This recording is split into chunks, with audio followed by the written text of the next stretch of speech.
गोकुळ एमडीसह इतरांना circuit बेंचची notice, गैरकारभारासह आर्थिक प्रश्न याचिका 15 सप्टेंबरला पुढील सुनावणी.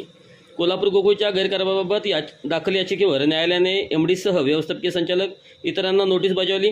सर्किट बेंचचे न्यायमूर्ती मकरंद कर्णिक व न्यायमूर्ती शर्मिला देशमुख यांच्या खंडपीठाने संचालक मंडळावर कारवाई न करण्यामागचे कारण स्पष्ट करणारे उत्तर दाखल करण्याचे निर्देश दिले आहेत. याबाबतची पुढील सुनावणी 15 सप्टेंबरला ठेवली आहे.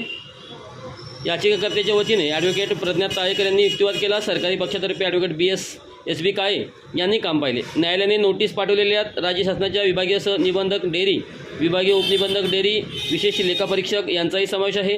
गोकुळ दूध संघातील आर्थिक अनियमितता व संचालक मंडळाच्या गैरव्यवहारावर प्रकाश टाकणाऱ्या तपासणी अहवालाच्या आधारावर संचालक मंडळाचे सदस्य निलंबित करणे, अपात्र ठरवणे तसेच त्यांच्यावर फौजदारी कारवाई सुरू करण्याची मागणी करणारी याचिका श्री महादेव सहकारी दूध व्यावसायिक संस्थेमार्फत प्रकाश बेलवाडे यांनी दाखल केले.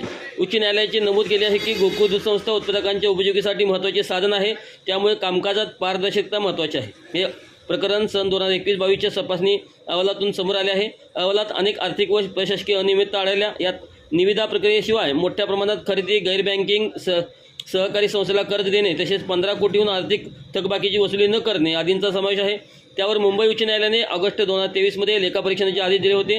गोकुळच्या संचालिका शौमिका महाडिक यांनी तक्रार केल्यानंतर आणि विशेष कार्य अधिकाऱ्यांनी तपासणीची गरज असल्याचे 2 वर्षे कारवाई केली नसल्याने याचिका गोकुळचे संचालिका शौमिक महाडिक यांनी तक्रार केल्यानंतर आणि विशेष कार्य अधिकाऱ्यांनी तपासणीची गरज असल्याचे मान्य केल्यानंतर लेखापरीक्षण सुरू झाले.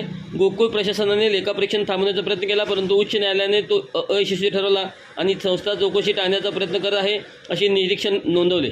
त्यानंतर तपासणी अहवालांना नमूद केलेल्या त्रुटी दूर करणे, तो अहवाल निबंधकाकडे सादर करणे आणि वार्षिक सर्वसाधारण सभेत तो मांडणे आवश्यक असल्याचे निर्देश दिले.